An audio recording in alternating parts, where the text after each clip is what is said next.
തിരിച്ച് ഞങ്ങൾ നിങ്ങളോട് ചോദിച്ചാൽ നിങ്ങളുടെ അഖീദ എന്താണ് എന്ന് തിരിച്ച് ചോദിച്ചാൽ നിങ്ങളുടെ ആ നഗ്നത നിങ്ങൾക്ക് വ്യക്തമാകും. കാരണം കേന്നം എന്ന് പറയുന്ന പ്രസ്ഥാനത്തിലെ നേതൃത്വം തന്നെ അങ്ങോട്ടും ഇങ്ങോട്ടും പറയുന്നത് എന്താണ്? നിങ്ങൾ ശിർക്കിലാണ്. തിരിച്ച് ഇങ്ങോട്ട് പറയുന്നത് നിങ്ങൾ ഷിയാക്കളെക്കാൾ പിഴച്ച വാദം പറയുന്നവരാണ്. ഇങ്ങനെയുള്ള ഒരവസ്ഥയിൽ അഖീദയുടെ വിഷയത്തിൽ കേന്നമുകാരെ നിങ്ങളുടെ അവസ്ഥ എന്താണ്?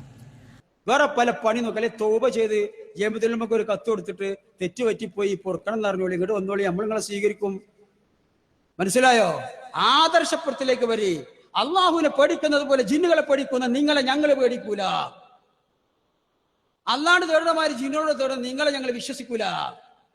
കപടന്മാരാ നിങ്ങള്, ബഹുദൈവ വിശ്വാസികളാ നിങ്ങള്. അതൊക്കെ മാറ്റിയിട്ട് തൗഹീദിലേക്ക് സന്തോഷത്തോടെ കടന്നു വരൂ. ഞങ്ങൾ നിങ്ങളെ സ്നേഹിക്കും. നിങ്ങൾ പറഞ്ഞിട്ടുണ്ട്, നിങ്ങൾ എഴുതിയിട്ടുണ്ട്, നിങ്ങൾ ശിർക്കിലേക്ക് പോയിട്ടുണ്ട്. ഇത് വസ്തുതയാണ്, ഞങ്ങൾ അത് വിശദീകരിച്ചിട്ടുണ്ട്. പക്ഷേ എന്നിട്ട് ഇപ്പോഴും ചോദിക്കുക ആരാ പ്രാർത്ഥിക്കുക എന്ന് പറഞ്ഞത് എന്ന്. എന്നിട്ടോ തൊട്ടടുത്ത് തന്നെ നേരത്തെ പറഞ്ഞ നിർവചനം മാറ്റം ചെയ്ത് നാലാമനായി കടന്നു വന്ന ചാരൻ സുല്ലമിയുടെ ശ്രമഫലമായി മൂവർ സംഘം എത്തിപ്പെട്ടത് എവിടെയാ? ഒരുപാട് ഇലാഹുകൾ അവർക്കുണ്ടായി. ജിന്നുകളെ മർത്തബ കൂട്ടിക്കൊടുത്തു, ജിന്നിന്റെയും മലക്കിന്റെയും സ്ഥാനം കൂട്ടി. അത്ര മോശക്കാരൊന്നല്ല, ഒരു ഇലാഹാകാൻ പറ്റൂല. കാരണം എന്താ? അമോദിയെ കഴിവുള്ളവരാണ് എന്ന് വന്നു. അത് ലോകത്ത് ആദ്യമായി പഠിപ്പിച്ചത് വിസ്ഡം ഗ്ലോബൽ ഇസ്ലാമിക് മിഷൻ എന്ന ഈ ശിർക്കിന്റെ കൂടാരമാണ് എന്ന് പറയാൻ അത് തിരുത്താത്ത കാലഘട്ടത്തോളം മുജാഹിദുകൾക്ക് മടിയില്ല കേട്ടോ, മടിയില്ല. നാവിനെ സൂക്ഷിച്ചോളൂ അനസ് മൗലവി. തയ്യാറായി നിൽക്കുന്ന നിരീക്ഷകനായി മലക്കില്ലാതെ ഒരു വാക്കും നിങ്ങൾ ധരിക്കുന്നില്ല.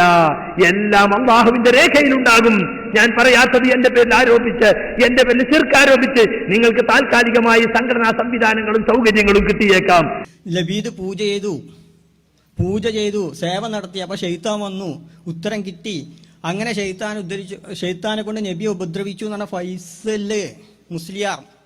അദ്ദേഹവും അദ്ദേഹത്തെ പോലെ ആ വിശ്വാസം പേർന്നവരുണ്ടെങ്കിൽ കാഫിറാണ്, മുശ്രിക്കാണ് തന്നെ ഞാൻ പറഞ്ഞേ. അപ്പൊ പച്ചി തന്നെയാണ് പറയുന്നത്. മാത്രല്ല സുഹൃത്തുക്കളെ, മുജാഹിദുകൾ ശിർക്കിലേക്ക് പോയി എന്ന് വാദിക്കുന്ന മടവൂരികളാണ് യഥാർത്ഥത്തിൽ ശിർക്കിലേക്ക് പോയിട്ടുള്ളത്. എഴുത്തിനിരുത്ത്